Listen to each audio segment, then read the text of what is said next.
सीधा सवाल में बात होगी SIR की। बहुत चर्चाएं हुई पिछले कुछ महीनों में, क्योंकि 22 साल के बाद बिहार में SIR कराया गया। अरे वोट चोरी हो रही है, वोटर अधिकार यात्रा पर निकल गए राहुल गांधी और तेजस्वी यादव, लेकिन पुनरीक्षण हुआ और शुद्धिकरण तो होना चाहिए। मतदाता सूची का पारदर्शी होनी चाहिए, इसमें कोई शक व शुबा नहीं हो सकता। अब 12 राज्यों में इस प्रक्रिया का दूसरा चरण लागू करने की घोषणा कर दी। आज आधी रात 12 बजे से 12 राज्यों में कुल मिलाकर 51 करोड़ मतदाताओं की मतदाता सूची फ्रीज कर दी जाएगी। ट्रेनिंग शुरू हो जाएगी कल से जो चुनाव अधिकारी हैं इन राज्यों में, और 4 नवंबर से प्रक्रिया शुरू।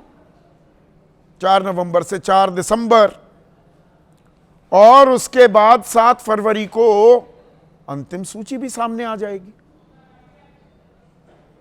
अब चुनाव आयोग ने जो वजहें गिनाई उसमें शुद्धिकरण सबसे बड़ी वजह है कि भाई घुसपैठिए नहीं होने चाहिए। बहुत सही बात है, देश के प्रधानमंत्री भी कह रहे हैं, गृह मंत्री भी कह रहे हैं, पर वो बिहार में कितने घुसपैठिए निकले ये आंकड़ा कोई नहीं बता रहा, या देश में कितने घुसपैठिए हैं ये आंकड़ा भी नहीं बताया जा रहा। और ये बांग्लादेशी जो वापस भेजे गए 2023-24 में, एक साल में वो 411 की भारी भरकम मात्रा थी, आंकड़ा था। 411 को चिन्हित करके भेज दिया,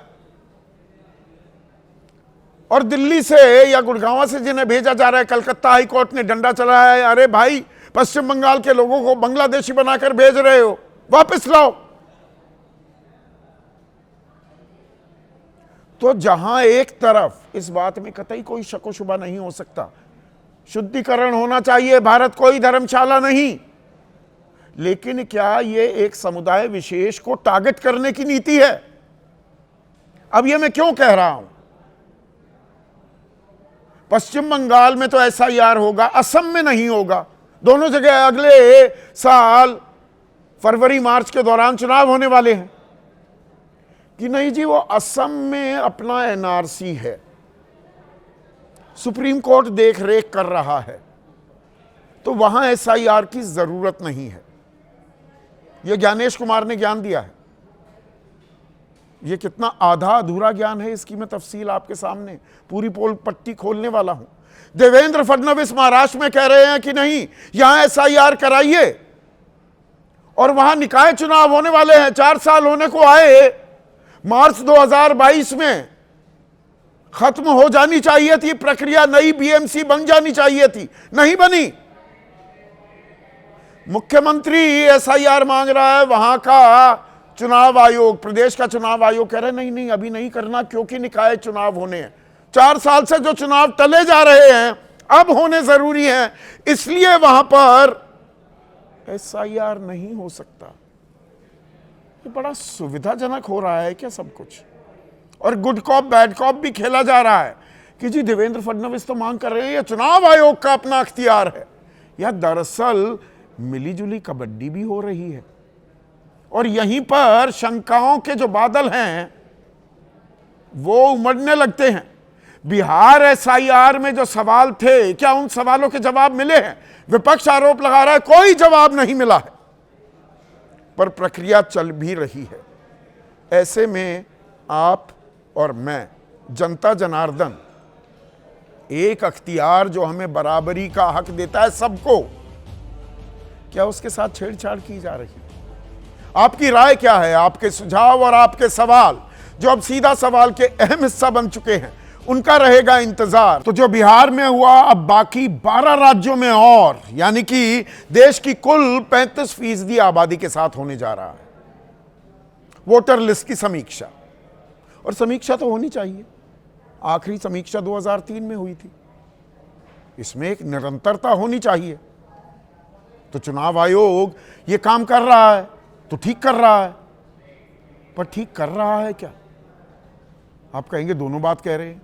अब मैं दोनों बात क्यों कह रहा हूं कि ठीक तो कर रहा है, पर ठीक कर रहा है क्या, सवाल भी लगा रहा हूं। इसके पीछे वजह क्या है वो अब मैं आपको समझाता हूं। 12 राज्यों में रात 12 बजे से वोटर लिस्ट फ्रीज हो जाएगी। और ये राज्य कौन कौन से हैं?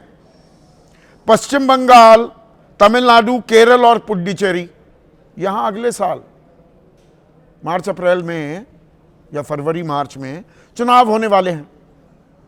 तो और अच्छा, उत्तर प्रदेश में भी होगा, मध्य प्रदेश, गुजरात, राजस्थान, छत्तीसगढ़, गोवा, अंडमान निकोबार, लक्षद्वीप। बहुत अच्छा है। 51 करोड़ मतदाता हैं। ट्रेनिंग शुरू हो जाएगी बीएलओ, ईआरओ, डीईओ की। 1 हफ्ता ट्रेनिंग होगी, कल से ट्रेनिंग शुरू होगी, 3 नवंबर को खत्म हो जाएगी। 4 नवंबर से घर घर जाकर गणना होगी, 3-3 बार जाएंगे एक घर बीएलओ। 4 नवंबर से 4 दिसंबर ड्राफ्ट लिस्ट आ जाएगी। 9 दिसंबर, 9 से 8 जनवरी आपत्ति और दावे जैसा बिहार में हुआ, और 9 दिसंबर से 31 जनवरी सुनवाई और सत्यापन। 7 फरवरी को फाइनल लिस्ट आ जाएगी 2026। बहुत अच्छी बात है। क्यों किया जा रहा है? ये चुनाव आयोग जो बात कह रहा है मेरे मन की उपज नहीं है, मेरे दिमाग की पैदाइश नहीं है। शहरीकरण से प्रवास बढ़ा है, दोहरे मतदाताओं की संख्या बढ़ी, अवैध प्रवासियों की जांच जरूरी, मतदाता सूची को अपडेट करना मकसद, सब कुछ बढ़िया। अब इसमें अवैध प्रवासियों की जांच जरूरी। बिहार में तो माना नहीं, चुनाव आयोग ने आखिरी दिन तक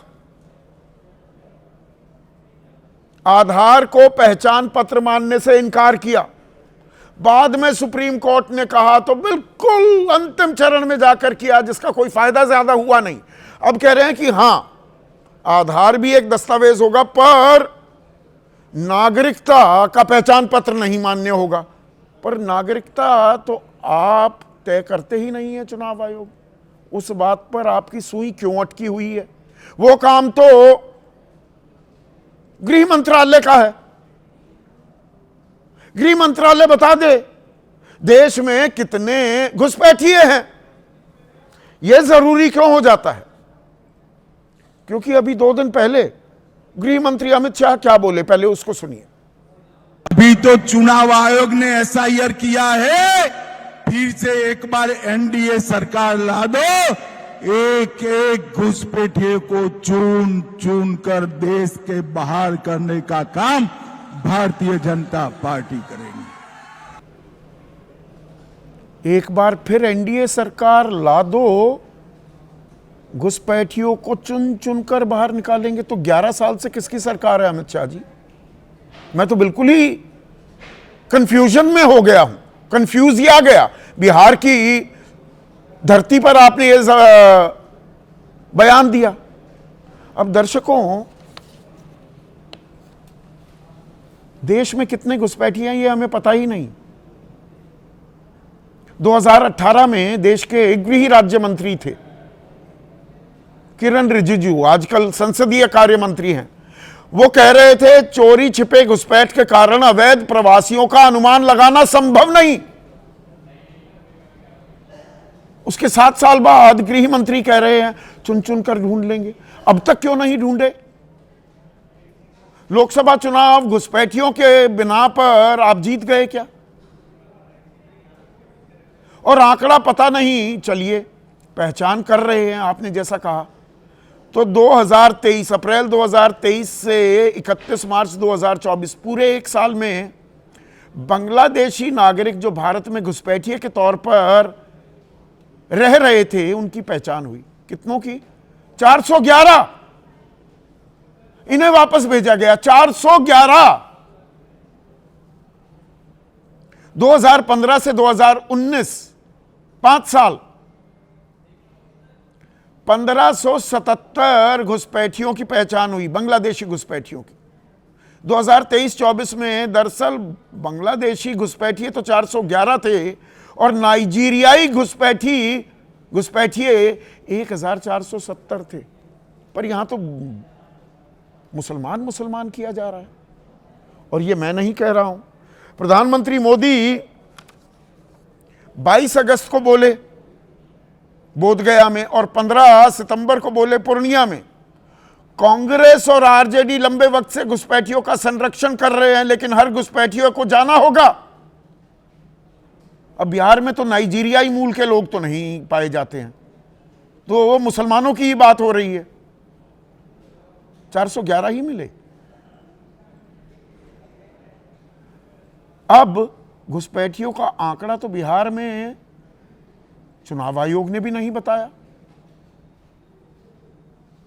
तो फिर यह कवायद किस लिए हो रही है? और इसी बाबत कांग्रेस सवाल उठा रही है।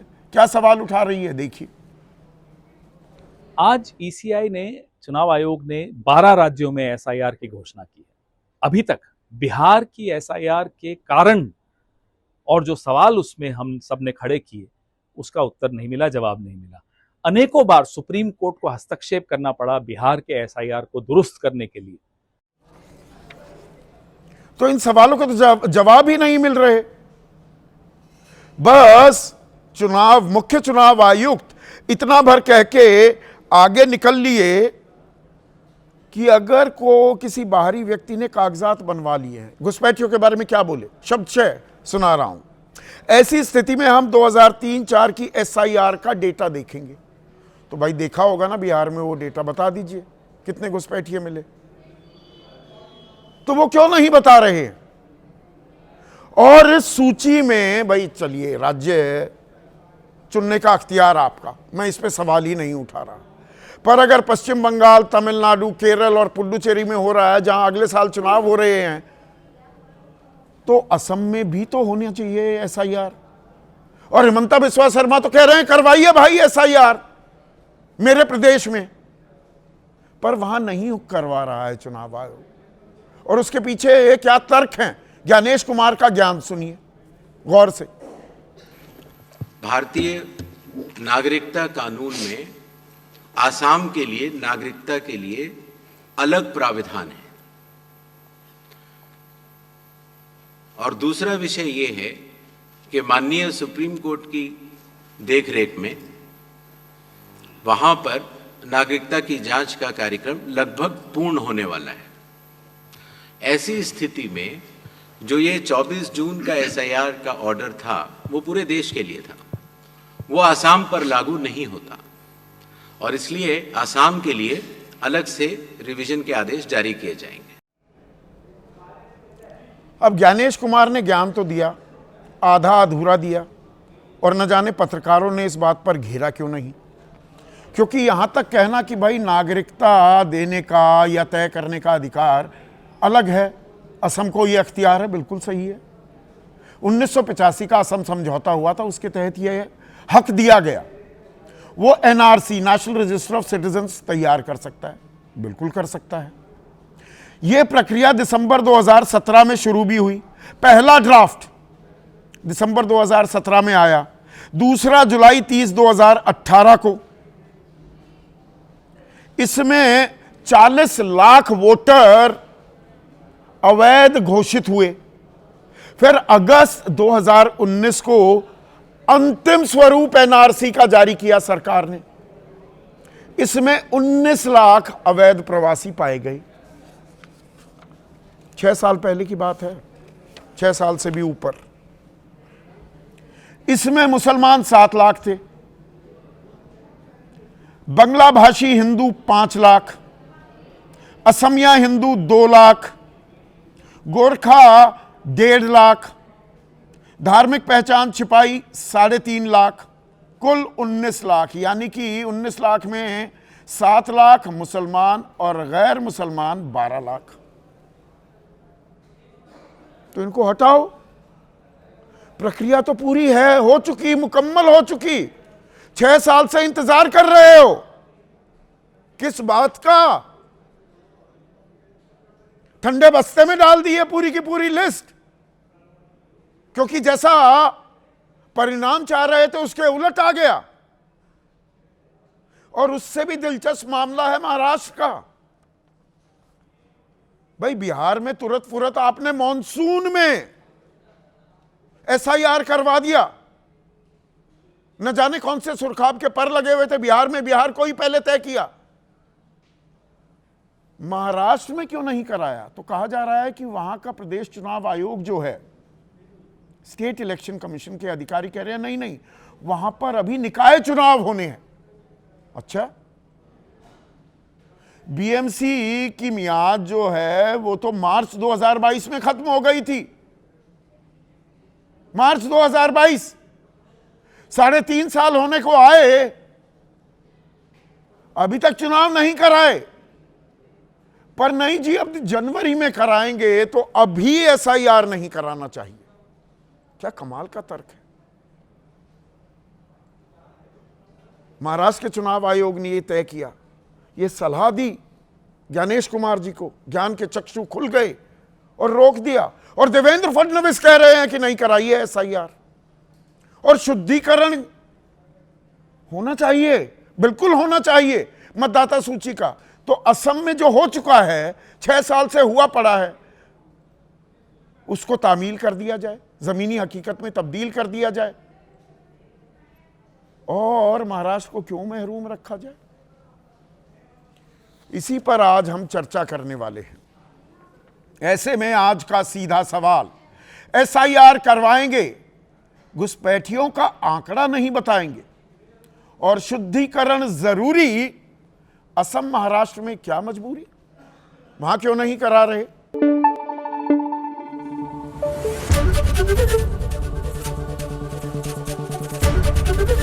एबीपी न्यूज आपको रखे आगे।